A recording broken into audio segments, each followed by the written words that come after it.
Welcome back to another video, and in today's video we're going to be reacting to why Miami Metrorail needs more investment and expansion, made by channel Urban Futures. So this is going to be interesting. So sit back, relax, and please enjoy.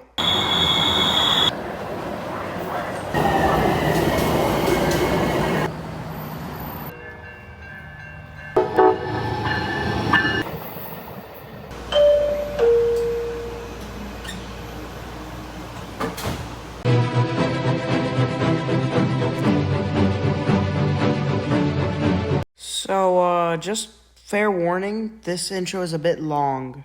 And another thing, I linked the video in the description if y'all want to watch it for yourself.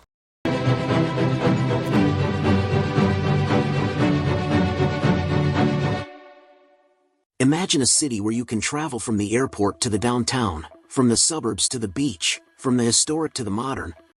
Let me take a wild guess. Miami? All on a single elevated rail system. A city where you can avoid the traffic jams, the parking fees, and the pollution of driving a car. A city where you can enjoy the views, the comfort, and the convenience of public transportation. Yeah, I'm sorry to cut you off. It's not really convenient here in Miami. It's just far. Only convenient in the downtown. Sounds too good to be true, right? Well, this city exists, and it's called Miami. I told y'all it was Miami. But there's a catch. Its rail system is underfunded, underused, and underdeveloped. That is the truest sentence I've heard from this video so far. And there are probably more to come. In this video, we will explore why Miami Metrorail needs more investment and expansion to realize its full potential and to make Miami a more livable and sustainable city. The Miami Metrorail is a 25-mile dual track that provides service to Miami International Airport and runs from Kendall.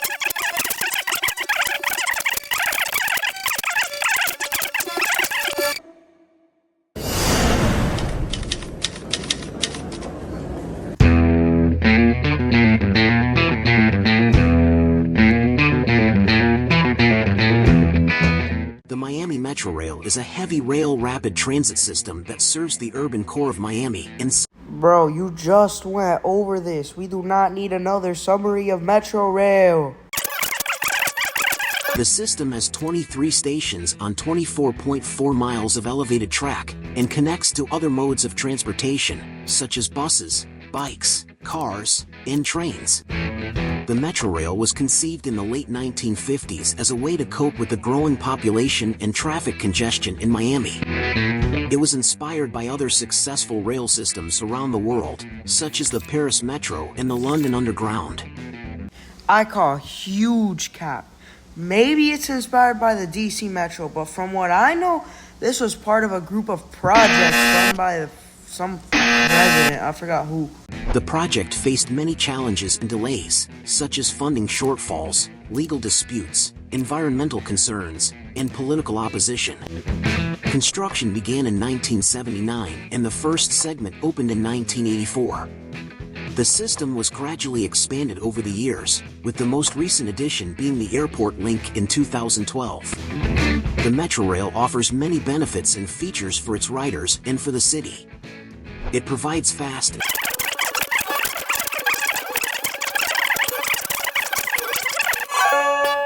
Despite its benefits and features, the Metrorail faces many challenges and limitations that prevent it from reaching its full potential and serving the city's needs. Some of these challenges are low ridership. Oh, that explains why almost every time I go on a Metrorail car, it's practically empty. Oh. The Metrorail has one of the lowest ridership rates among U.S. metro systems, with only about 41,600 daily riders in the fourth quarter of 2022. You do know that COVID was around this time, the pandemic, which if you didn't know for some reason, it meant more people stayed inside and didn't touch grass. This is partly due to the low population density and high car dependency in Miami-Dade County, as well as the lack of connectivity and accessibility to other transit options and destinations.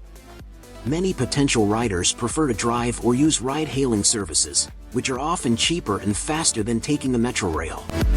Aging infrastructure. The Metrorail is over 35 years old and requires constant maintenance and repairs to keep it running safely and reliably. The system suffers from frequent service disruptions. That is 100% cap, bro. 100%. The only disruption I've ever seen, well, it's not even that far. They just like shortened the orange line for some dumb reason. That's all. I just checked maps and the route only shortens after 8 p.m. 8 p.m. Where's the disruption? Delays and breakdowns due to aging equipment, such as trains, tracks, signals, and power systems. The maintenance costs are high and rising, putting a strain on the system's budget and resources. Lack of funding. The Metrorail relies on a combination of fares, subsidies, grants, and taxes to fund its operations and capital projects. However, these sources are not sufficient or stable enough to cover the system's expenses and needs. Since I'm a dum-dum and don't really care too much about taxes yet, I'm gonna skip this yap until reason 4. Because we know it's short on funding. Competition from other modes of transportation. The Metrorail faces increasing competition from other modes of transportation that offer more convenience, affordability, and flexibility for travelers. These include buses, bikes, scooters, cars, ride-hailing services, and trains. Some of these modes are also being improved and expanded by public and private initiatives, such as the bus network redesign, the bike lane network, the Brightline high-speed rail service, and the Miami-Dade Transit app. These alternatives may attract more riders away from the Metrorail or reduce the demand for its service. These challenges affect the city's mobility and connectivity, as well as its livability and sustainability goals.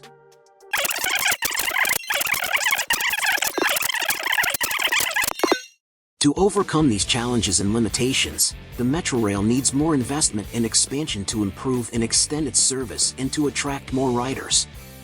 Some of the possible solutions are: increasing funding. The Metrorail needs more funding from various sources. I feel like that was already pretty obvious. Such as fares, subsidies, grants, taxes, bonds, and public-private partnerships. The funding should be sufficient and stable enough to cover the system's operating and capital costs, as well as to support new projects and initiatives. The funding should also be allocated and managed transparently and efficiently, with clear goals and accountability measures. Upgrading equipment. I'm sorry, but what are we supposed to upgrade? We already have fresh new trains. The Metrorail needs to upgrade its equipment, such as trains, tracks, signals, and power systems, to ensure safety and reliability. The system should replace its engines with newer and more efficient models, such as the Hitachi Greetings, Quandale Dingle here. The system should also modernize its tracks, signals, and power systems to reduce maintenance costs and service disruptions. New stations and lines. The Metrorail needs to add new stations and lines to expand its coverage area and to serve more destinations and communities. Enhancing service frequency and reliability. The only time the frequency is bad is on weekends, but even then, they're like trains every 15 minutes. So what do you want, bro? We're doing 50 times better than New York ever will. Metrorail needs to enhance its service frequency and reliability to provide faster and more convenient travel options for its riders.